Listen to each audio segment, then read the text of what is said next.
Alright guys, so as we know, Samsung's mobile phone market share is pretty high in the global market. However, did you know Samsung's market share in China about the phone product is pretty low? Um, so what caused this? Why Samsung fallen in China? Today I'm gonna tell you what's going on.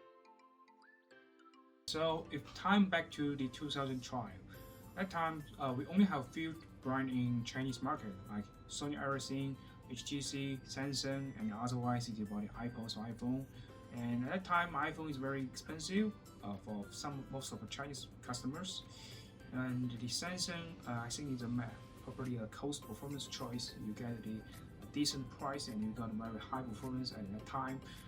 But however, we all know Android is have a more right operation, so like you can get more right to use a different function compared with the iOS. However, Android is requires a very premium hardware, requires like a high performance processor or like a high RAM for function smoothly. However, we know at that time most of phone only have around like 1 GB or even just like 2 GB is like that year's flagship phones at that time. And compared with the iOS system, iOS 10 is an internal system, and even though at that time the hardware on the iPhone is still pretty high compared with the Android device, so all things work smoothly on the iOS. And at that time, with I think most of Chinese customers, even of the global customers, they don't know how to clean the cache, clean your RAM, and they even don't know what is RAM, what is ROM, and that because like with times going, your phone gonna be very slow, and with times going, people think, all right, so when Chinese customer think about the Samsung, it's just like slow, sign of the slow. At that time, Samsung's user interface is called TouchWiz, and I still can remember my first S4 in 2013. There's one function called eye scrolling, so which means like when you try to reading some newspaper or like a display text in your phones, when you try to read it from top to the bottom, you can identify your eye gesture and automatically scroll down, and looks like it sounds like pretty awesome, right? However, the function actually is working very suck, and it's just like making no sense at all.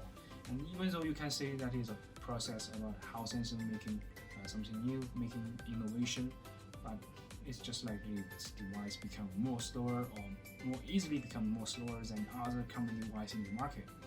Way back to 2016, at that time we have the curved screen from the 6, I think it's pretty awesome.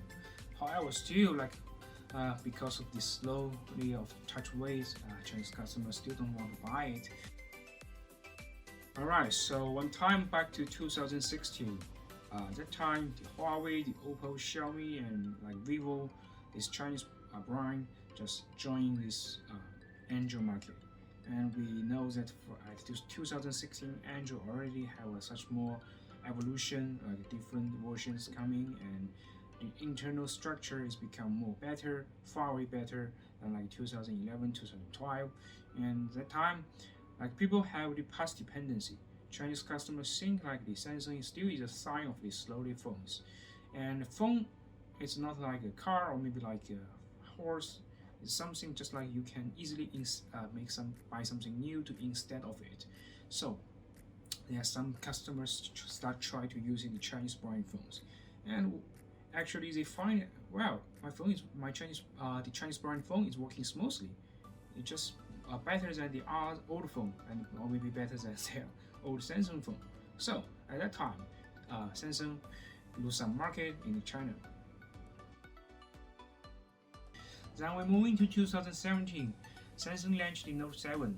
So no matter in the world or in the Chinese market, it's all just become like the mostly like a rival to the iPhone 7 Plus, and iPhone 7 Plus may face more pressure.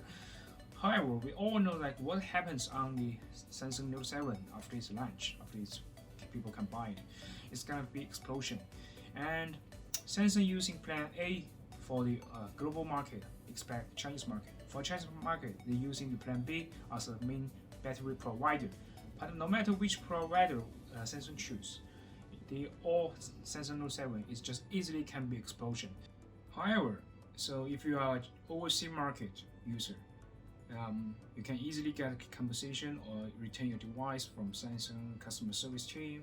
But if you are in China, you are using the plan B, and no matter the explanation or the compensation plan, all of this in China is just pretty slow. It's just slower than most of market overseas, and this can be understand maybe like a resist of the Korean to China, to Chinese people. Chinese customers start like hate the Samsung and never choose Samsung again. So I think some of you guys in here, even though the top selling phones for the Samsung is selling in the global market, actually is not the high end, they are the middle end or the low end phones.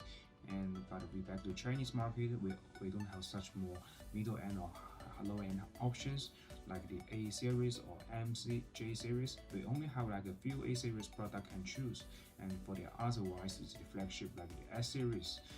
But I think like probably like Samsung now the focusing point is not focusing in the Chinese market, so we have not a better choice. And compared with the other Chinese brand, we have many different high cost performance options to choose.